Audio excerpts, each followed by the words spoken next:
The following is a presentation of SC State Athletics.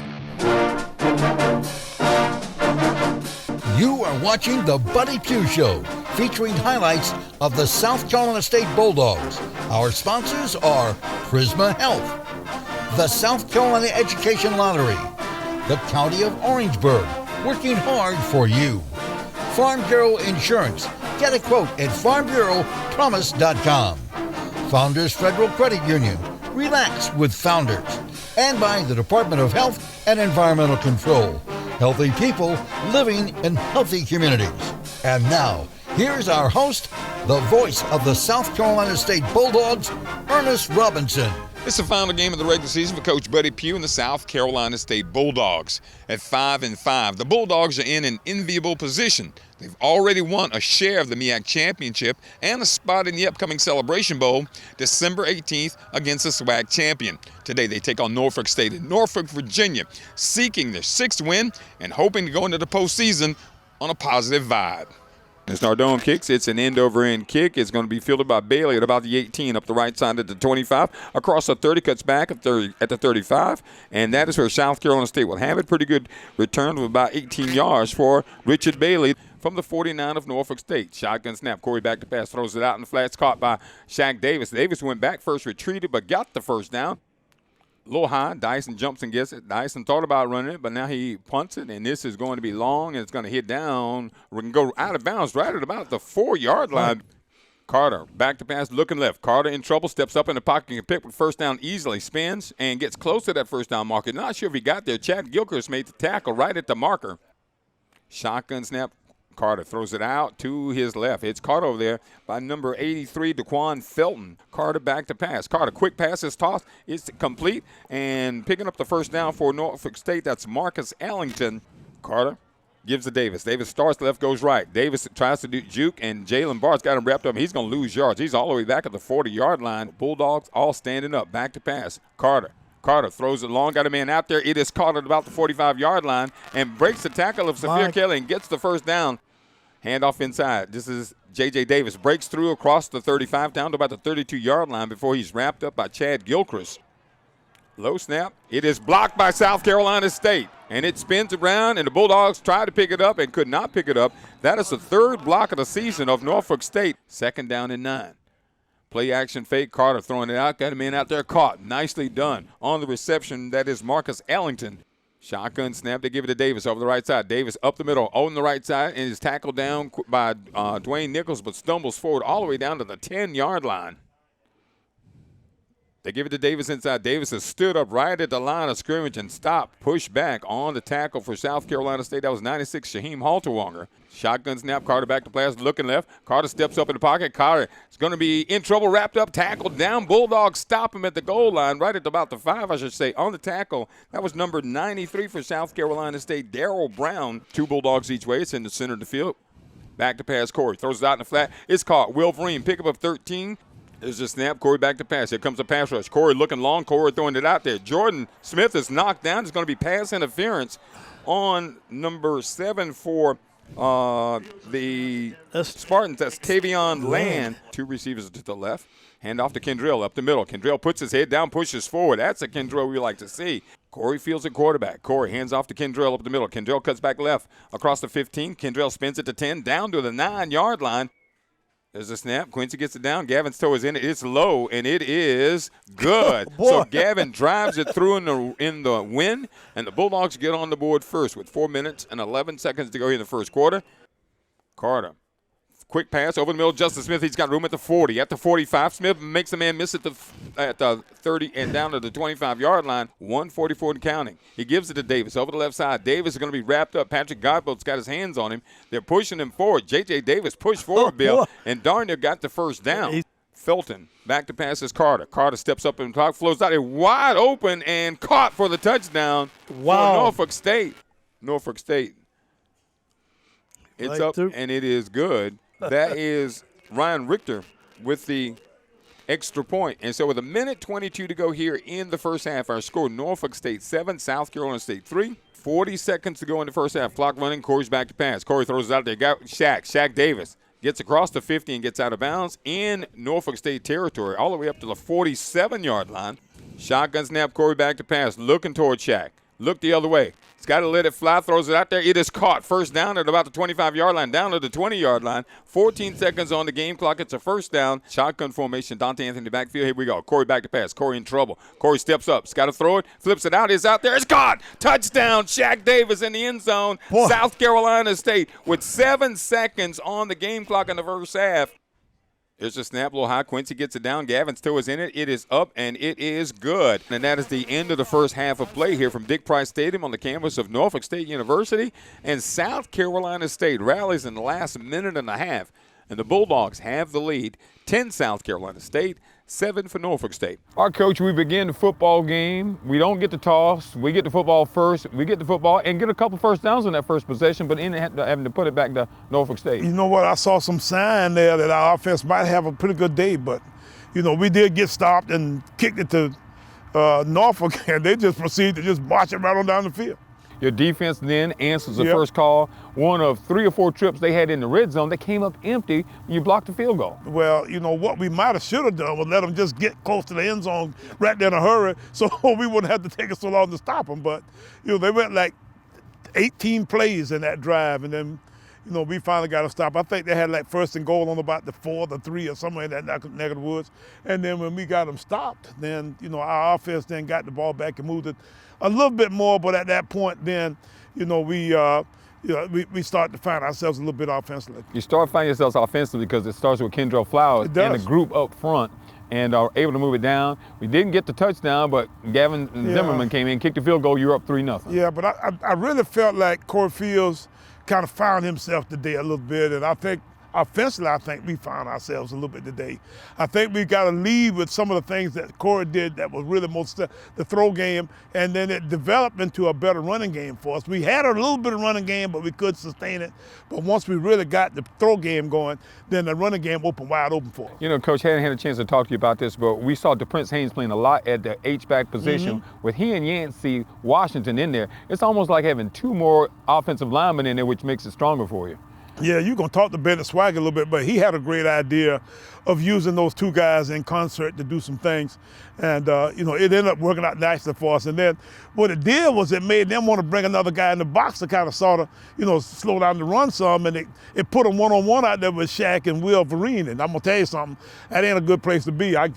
You better bet you those guys can hurt you out there. In the first half, it softened them up, though, because you actually threw the ball to Yancey. He had a couple carries and actually got a couple first downs. Well, when we got the football back, though, at the end of the first half, with like about a minute to go, and we drove that sucker down and got it in the end zone, then that was when we knew, what the real vision of this offense, has to be.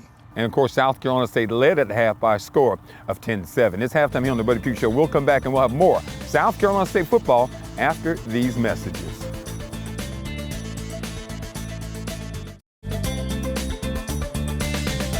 All right, it's time for the Prisma Health Injury Report for the Norfolk State game. And, Coach, pretty good report that nobody really was missing in this ball game. You know what? We started to get kind of healthy toward the end of the year. Now, we did lose Kendall Moutry for the second half of the game. And we've had a couple guys that get banged around and come out of play or two. Go back, Eric Brown, our starting center, our freshman center from Hartsville, was out for a few snaps, but Eric's so tough, he got back in there and played at the very end. Talking about being tough in the Prism Health Injury Report, Corey Fields, who was on it last week, gutted it out and played one of his best games. Yeah, I got to take my hat off to Coach Mickey Plymel in that crowd, the doctors of the whole group. They got Corey back and going again, and it really was a good thing to see him out there playing today. That was our Prisma Health Injury Report for the Norfolk State game. We're going to take a time out and come back with more on this edition of the Buddy Pough Show.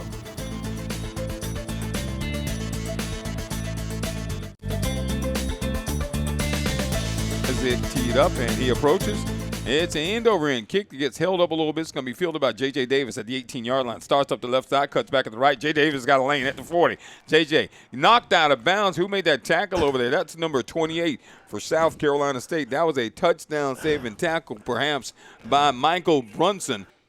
2 Spartans are to the right. Carter looked to the right. Now looking back to the left. He looked for that little wheel route. Carter now throws it out. He's got a man out there. Penalty flag goes down in the secondary. It's a touchdown They get it down. It's up, and it is good. And so with 12:57 to go here in the third quarter, our score: Norfolk State 14, South Carolina State 10. 3 Spartans to the right, 1 to the left. Play action fake. They throw the slant over the middle. It is caught into the red zone at about the 16-yard line on the tackle. That was Dwayne Nichols back to pass. Edwards throws it. It is caught. And penalty marker goes down. This time they get Saphir Kelly. They give it to Brent. Brent fighting, trying to get into the end zone. It's going to be stood up right at about the 2-yard line. Davis goes in motion. And Carter drops the ball, and he is going to be sacked back at the 9-yard line. It's third down and goal. Back to pass Carter. Carter floats it out there, and that is Davis, who is drilled into the ground. And they're going to call a targeting penalty on Jacoby Durant. So after the timeout, the officials reviewed it. There is no penalty for targeting. They'll put it down. Snaps a little low. Richter is blocked by Patrick Godbolt. It's recovered by South Carolina State's Chad Gilchrist. And Gilchrist is slung down. And the Bulldog defense keeps him in the game. 14-10. Bulldogs turn Norfolk State away at the goal line once again. Probably 4-down territory for the Bulldogs. They give it to Kendrell on a quick hitter. Kendrell gets the first down and more. At the 20-yard line, spins, gets down to about the 22-yard line. Shotgun formation for Corey. Corey, play action fake, throws down the flat to Wolverine. Wolverine gets past him in at the 20, down to the 15. Shotgun snap. Corey, back to pass. Throws that out there. It's caught. Shaq Davis at the 2. Reaches, touchdown, South Carolina State. Good snap. He gets it down. Gavin's toe is in it. It is up, and it is good. So, with 13:24 remaining here in the football game, South Carolina State has retaken the lead. It's 17 for South Carolina State, 14 for Norfolk State. 10 men on the line of scrimmage. Here comes pressure. And Richter is partially blocked by South Carolina State down at the 35-yard line. Shotgun formation. Corey flips it out. Shaq Davis, touchdown, South Carolina State. Such a nice throw. Goodness. So with 9:19 remaining, Bulldogs extend the lead to 10 points. 24 for the Bulldogs, 14 for Norfolk State. Here comes pressure. Carter takes a deep drop. Carter throws it out there. Got a man out there. It is caught, but I think he is. They say he's in bounds. What a throw on first down. Back to pass Carter. Blitz coming. Carter flips it out there. Got a man wide open. This is Allington. Slips down at the 25-yard line. Another first down. Pickup of 13 on the play. Snap to Carter. Carter, play action fake, throws it out there. Slant, Justin Smith, and tackled down at about the 13-yard line. Under 6 minutes to go. J.J. Davis goes in motion to give him to him on the end around. J.J. Davis turns the corner. He's going to score. J.J. Davis into the end zone for the score. Snap's good. Toe is in it. It is up, and it is good. So with 5:48 to go in this football game, it's a 3-point game. Yep. South Carolina State 24, Norfolk State 21. Shotgun snap. Corey back to pass. Corey throws it out there. It's going to be caught by Shaq Davis. He gets the first down at the 40. Cut down at about the 45-yard line. Shotgun snap, play action fake. He throws it. It's caught. Shaq Davis. Shaq Davis gets the first down and more at the 40, at the 35, at the 30. Shaq Davis pushed out of bounds at the 25-yard line. 2 tight ends, Yancey and DePritz, go to the left. The handoff to Kendrell. Kendrell bounces outside at 15, gets the first down, spun down at the 5-yard line. It's first and goal, South Carolina State. Shotgun snap to give it to Kendrell. Trying to get outside. Touchdown, South Carolina State. 1 to the right. Carter throws it out there. Jacoby Durant out. It is intercepted by South Carolina State. That's Jalen Evans that intercepts the football, and that's going to be the final play of the game. Bulldogs are going to win it. 31 for South Carolina State, 21 for Norfolk State. All right, Coach, Norfolk State opens up with possession in the second half, and they played like they were possessed. Yes. They went right down the field in 2 minutes and take the lead in this football game. Yeah, we're the kickoff team from I don't know where. We can't seem to get the doggone ball down deep enough, and they run it back to about midfield, and bam, bam, boom. It's in the end zone almost before we could get out of the locker room for the second half. So, they go from down 10-7 up 14-10. And from that point, then we kind of went back and forth. But they had a couple other opportunities. Our defense played their fannies off in the red zone. And I'm going to be honest with you, that saved our butt because they kept us in the game long enough for us to be able to get back into it. When you start talking about that, we were down 14-10 in the third quarter. Yeah. Norfolk State goes down into the red zone. Yeah. Forced to kick. Had a first and goal on the 2-yard line. Yeah. Forced to kick a field goal, Exactly. and Patrick Godbolt knocks it away, Exactly. and that was, I think, the turning point in the game. But now Godbolt should have blocked another field goal too, but now we won't go into that. But at the same time, they actually had an opportunity to go up 2 scores on us. And at that point, you know, it might have been a different ball game, but you know, we were able to hang in there. And you start getting in there, the offense started going. You talk about Kendrell Flowers. He really started to assert himself. I mean, he was getting 5-6 yards every time. You know, Kendrell had a big game last week against A&T. It might be coming in on right about now. So I think he's starting to see something. So I thought he might, you know, get close to 1,000 yards after the day's game. I think he's in the 900 range. You know, he may be able to get past 1,000 yards in the Celebration Bowl. So, you know, we've been looking forward to seeing what we can do to get him on over that 1,000-yard mark. You talking about Kendrell Flowers, Coach. Yeah. That goes back to the offensive line and how well they play. It does, and Coach Goddard and that crew, Coach Deshaun Goddard, and his band of angels, they got out there and got after those guys pretty good. So if we can keep them from tearing up something between now and the Celebration Bowl, then maybe they can get after whoever comes from the SWAC at that point. Second half game went into the hands of the defense, and also they answered the call. Defense did a fantastic job of keeping us in it.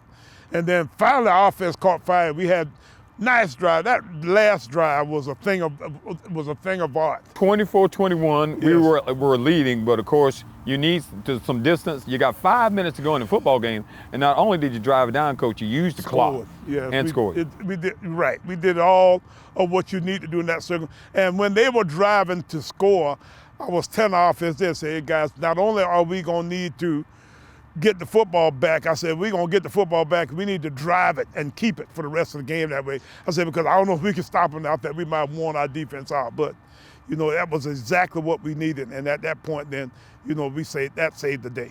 So South Carolina State wins it 31-21 over the Norfolk State Spartans. You're gonna take a time out here on the Buddy Pough Show. When we come back, we'll tell you what's up next for your South Carolina State Bulldogs. All right, right now we're gonna have an opportunity to talk with South Carolina State offensive coordinator, Bennett Swaggart.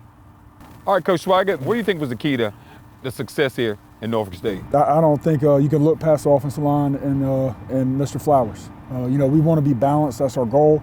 Obviously, we have some pretty potent weapons on the outside, and Wolverine and Shaq Davis. But we felt like if we can establish the run game, then we could force them into certain coverages. And that's why you saw Shaq have come up with such a big game. So it all started with the offensive line and the run game tonight. You know, one of the changes we started to make, we picked up on, was the fact that the Prince Haynes was more at that H-back position, that wing position, along with Yancey Washington.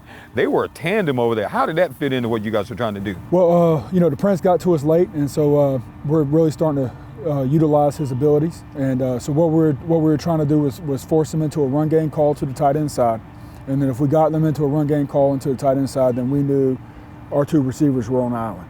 And early on, they refused to die slow, or excuse me, they chose to die slow, so they kept 3 over 2 out there with our receivers, gave us numbers in the box. And then the Prince Haynes was so big because he's fast enough, we say speed to power. He's fast enough to cross over the ball after the snap, add that extra hat to the 2 receiver side. And so his ability to do that and fit up on linebackers and be a physical presence was no doubt a key aspect to us running the ball tonight. We had a lot of fun talking about Richard Bailey in the slot over there, because Richard Bailey, when he wears his uniform, his face mask is up. It's almost like a kid. It looks like he ought to be on a Bantam football team. But man, he makes some plays out of the slot and some big catches today. Before our offense really got going, those catches he made were huge. Yes, sir. And one of them was, you know, Richard's a football player, like through and through. You know, he ain't no track guy, baseball guy. Like, he is a football player. And so one of the earliest ones that got us going, you know, we gave Richard the ability to route read. And so the linebacker came and fit on him. He made his adjustment and then picked the ball off the ground afterwards. So he's not just playing physically well, running to the spots. You know, he's a football player in the sense that he has a mental acuity to be able to match up against a defensive zone and make us right. And you know, we were disappointed last week. Corey Fields got hurt in the North Carolina A&T game, but man, he stepped up. You know, we know he was kind of banged up, but boy, he played the best game of his life, I think, against Norfolk State. Yes, sir. And he ran the show. Shoot, it's something when you got a gunslinger getting on the phone to the coordinator saying, hey, run the ball. And he understood the whole picture of what we were trying to do tonight, of being balanced. And when I, as a coordinator, left some of that, and got away from the bounce and started throwing around too much. You know, like I said, Corey came back on the phone and said, hey, let's get back to the run game. Let's get back to the plan. Not that he didn't necessarily want to shy away from the pass game. He just knew what the run game was going to give us in the pass game and force him into one-on-one matchups. It has a little bit to do with his coaches. We have a really good offensive staff. Look, yes, sir. Well, congratulations. Great job tonight. Congratulations on the win. Thank you so much. Thank you so much. South Carolina State offensive coordinator, Ben Swagger. Coach, we had a chance to talk to John Grant at halftime, who was the executive director of the Celebration Bowl, and he was telling us what they have in store for not only South Carolina State Bulldog football players, but the fans as well. They're real excited about us coming to Atlanta. Well, they've been trying to get us there for years. They thought that we might be the best fit. We do draw well, and I'm really excited about this Celebration Bowl, and I want all our fans. I want all of our fans to make sure that they make every effort to be in Atlanta on the 18th of December. Very important that you get your tickets. You can go to the Celebration Bowl website, but you really help South Carolina State out if you go to the South Carolina State ticket office or through South Carolina State and purchase your tickets. Yeah, the word is that you can get tickets from either on the internet, and I'm sure there'll be all kinds of scalpers and that kind of stuff out there, but if you are a true South Carolina State fan, then you come to our ticket office and let us make that money, because that's what makes this football team successful in the years to come. All right, so folks, we hope to see you Saturday, December 18th when the Bulldogs take on the champions of the Southwestern Athletic Conference. And of course, sometime soon, right here on Valley Sports South on the Buddy Pough Show. Thank you for watching the Buddy Pough Show, featuring highlights of the South Carolina State Bulldogs. The show has been brought to you by Prisma Health, the South Carolina Education Lottery, the County of Orangeburg, Farm Bureau Insurance, Founders Federal Credit Union, and by the Department of Health and Environmental Control. Join us next week for highlights of South Carolina State football on the Buddy Pough Show.